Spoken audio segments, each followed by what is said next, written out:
Hello everyone, and welcome to another Pyro Gaming video.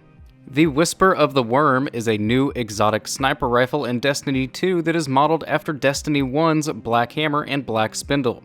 The only way to obtain the Whisper of the Worm is to complete a special mission that is only accessible during a Taken public event in the Lost Oasis on Io. During that Taken Blight public event in the Lost Oasis on Io, there are 3 Taken bosses that can spawn. These 3 bosses are the 3 bosses that you will ultimately have to defeat in the Whisper of the Worm mission. Only one of these 3 bosses will spawn during the Taken Blight public event, and it will be either a Taken Hive Knight, a Taken Fallen Captain, or a Taken Cabal Centurion.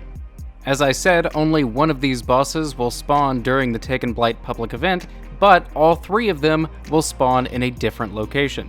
They seem to spawn in a location set to that boss, meaning the Taken Hive Knight will always spawn in the same spot, as will the Taken Cabal Centurion.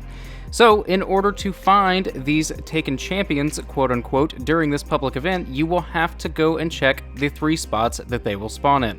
The Taken Hive Knight will spawn in this location where my cursor is, up on a ledge, and will then run inside a cave once you start doing damage. The Taken Captain will spawn down in between 2 large rocks where my cursor is located in this image. And lastly, the big Taken Centurion will spawn where my cursor is located here, inside of a cave, and he does not come outside of the cave. This boss seems to be the one that people miss the most because, like I said, he spawns inside of a cave and does not come out of that cave. So if you're looking for a boss and cannot find one during the Taken Blight public event, chances are it is that Taken Centurion.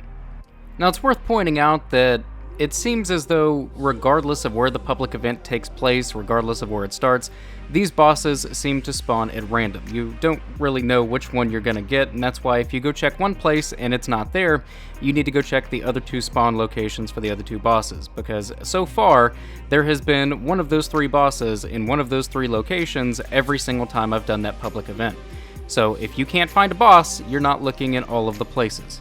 It's also worth noting that regardless of which one of the 3 bosses you have to kill in order to activate the portal will always spawn in the same location. That location is on a ledge directly across from where the Hive Knight spawns.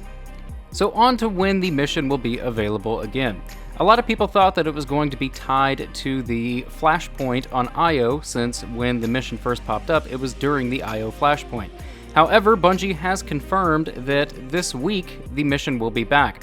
It looks as though the mission will be tied to kind of Xur's schedule, honestly, meaning that Friday at noon Central Standard Time the mission will probably go live, and it will last until Monday at noon Central Standard Time. That is 12 p.m. Central Standard Time if you don't know what noon is, and that will be your window to get in and do this mission. It's worth noting that Bungie has also acknowledged the fact that it takes a really long time for the Taken Blight public event to start. There was a window on Sunday, I believe it was, where there was like 7 or 8 consecutive Cabal public events that stretched over the course of like 6 or 7 hours without a single Taken Blight public event starting up.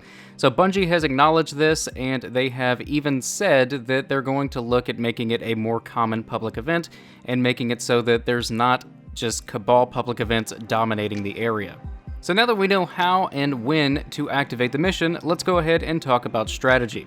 The gameplay that you're watching right now is the first attempt that my buddy and I were successfully able to 2-man this mission for the first time.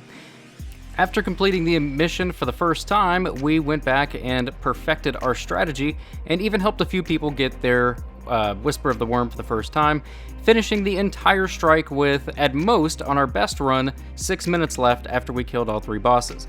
The reason that I included this gameplay and not one of those more polished gameplays is because I want you guys to know that you do not have to be perfect to complete this mission. 20 minutes is a really long time, and there's a couple of sections that if you can get through them quickly, it will greatly increase your chances of being able to kill the bosses in the final room with enough time left over. With 2 people on the run that you're watching right now, we were pretty sloppy in the ad rooms, and we were even pretty sloppy in the jumping puzzle, and we still were able to kill the bosses with about a minute left. So let's talk about the jumping puzzle. A good rule of thumb is if you are able to clear the jumping puzzle and make it to this room right here, this is the first room where you face enemies, if you get to this room before you have a super, then you're doing okay on time. Ideally, you want to finish the jumping puzzle in about 4 to 5 minutes, so as long as you do not have a super when you first come in here, you are right on pace, because that's about how long it takes you to charge a super without killing any enemies. There are several sections of the jumping puzzle that you can kind of skip, so to speak, meaning you don't have to land on every single platform, especially if you're a Titan using Lion Rampant or a Hunter using Stompies. Warlocks, you're kind of stuck with Glide. I would just practice as much as you possibly can. For the Titan, I would definitely recommend Catapult Lift with Lion Rampant for the simple fact that you are able to boost yourself back up like a Hunter jump if you miss one of your platforms or ledges. For Hunters, Triple Jump is definitely the way to go. With or without Stompies, if you do not have Stompies, you can do this jumping puzzle relatively easy with a Hunter with Triple Jump, but Triple Jump with Stompies is very, very good, so if you have them, put them on.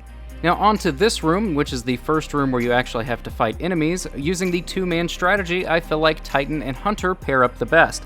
Warlocks can definitely do this. If you're a Warlock, I would recommend something like Dawnblade or Stormcaller, whichever one you feel comfortable with.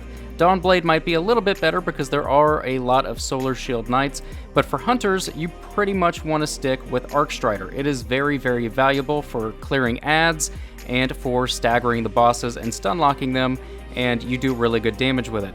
For Titans, for the first 2 rooms, I like to use Sentinel with Doomfang Pauldron. You saw when I first came into this room, I went into my menu and took my Lion Rampant off and put on Doomfang. With the buff that Doomfang Pauldron got, you throw a shield, it hits an enemy, it extends your super similar to Raiden Flux on a Hunter, which by the way, if you're a Hunter using Arcstrider, you definitely want to use Raiden Flux. As far as the weapons, I tend to use Scout Rifles, they work really well. Hand cannons are also good, but they require you to get a little closer to your enemies. I like to keep my distance and pick them off, so for that reason I am using Nameless Midnight because explosive rounds is really good, and I am also using Polaris Lance for the Solar Shield Knights in both the first and second room, and I'm also using a Void Tarantula for these wizards and acolytes that you see in the second room. They all have Void Shields, and if you do not match the element correctly, it takes forever to take these shields off. For the second player, my buddy is running an Escalation Protocol shotgun with a solar mod, and his job is to take out these Solar Shield Knights that you see shooting all around the edges. My job is to clear the Void Wizards, his job is to clear the Solar Knights, and we kind of tag team the Snipers and the Void Shield Acolytes together. The first room is relatively easy to clear. There's not a lot of shielded enemies in there, and the only enemies that do have a shield have a solar shield, so they're not that difficult to take down. The second room, however, is where things begin to get a little hectic. As I said, you want power weapons from both of your players, one void and one solar, and you want those players to know exactly what their role is and which enemies are their responsibilities. So for example here, and I'm kind of throwing Severson under the bus, I was trying to take out this wizard, but every time I went to shoot this wizard, I was being flinched by the Solar Knight on my left. The Solar Knight was Severson's responsibility, and this wizard was mine. So because he didn't take that knight out quick enough, I was being flinched while I was trying to shoot this wizard, and therefore could not get a clean shot. There are 4 total void shielded wizards in this room, and you want to try and get rid of them as quickly as possible because they will constantly spawn Shadow Thrall, and those Shadow Thrall will ruin your day. In addition to that, there are Solar Knights scattered throughout the entirety of the map, mostly around the edges. You want to get rid of the Solar Knights as quickly as you can too, because they will throw fire at you, which makes you flinch. It makes it harder for you to focus. Back here on this back ledge where I'm at now, you will have a series of snipers that spawn without a shield. Polaris Lance is great for those because as long as you're shooting them in the head, then you don't have to reload and you can just keep doing damage. In addition to that, you also have a bunch of Void Shield Acolytes that aren't that important to get rid of. The Void Shield Acolytes, you can take them out with like a Void Mananan or something like that. Once you clear the second room, you move on to this little transition phase. You only need to kill the 3 snipers. You saw me take out the first 2 and then I died before I got the last one.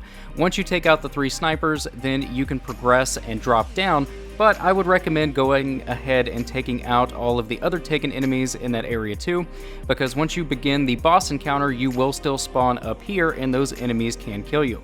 So you can see here that I take out that last sniper, my buddy Severson goes down and begins the boss encounter, while I go ahead and get rid of these Taken Thrall up here. Now, if you're using the same loadout that I'm using in this video, which is Nameless Midnight, Polaris Lance, and a Tarantula, you probably want to go ahead and take the Tarantula off for this encounter and put on a high-powered shotgun just for those big chunks of damage. In addition to that, what I like to do is every time I drop down here, I made sure that I had Sentinel fully charged, because you do have to clear out all these ads before you can get a boss to spawn. You also want to get rid of the front two blights, the blight on the right-hand side, and that big blight back in the back that is keeping the bosses in a shield. There is a way to spawn the bosses one by one so that you don't have all three of them in the room at the same time. I would not recommend that strategy. I think it's a lot easier if you just have all three bosses there at all times from start to finish. That way, if one of them is hiding and you don't have a clean shot, you can just focus another boss and you don't have to just sit there and waste time. Now for the boss encounter here, I go ahead and switch to Sunbreaker. I put on Lion Rampant, but one of the things that I changed was the fact that you don't really need Lion Rampant in this boss room. So like I said, Hunters and Warlocks, you're pretty much using the same stuff throughout the entire strike, but for Titans, when you get to this last room, if you're going to run Sunbreaker, put on Syntheseps. Syntheseps got a buff. They do more damage with your super whenever there's enemies nearby. It is very, very valuable. You can actually melt bosses with Hammer Strike, Syntheseps, and Hammers. So it's very, very good to use. Also, for the boss room, you don't really need to worry about ad control all that much. The blights do not respawn, you don't have to destroy the blights, and you don't have to kill all the ads. You only need to kill the bosses. So I would get rid of some of the more annoying ads, like the captains that throw the blights at you, or the centurions that throw the balls at you. Ads like that you get rid of just because they're a nuisance. Now you see me running in this cave over here to the right. What I'm going to be doing in this cave is pulling this boss's attention.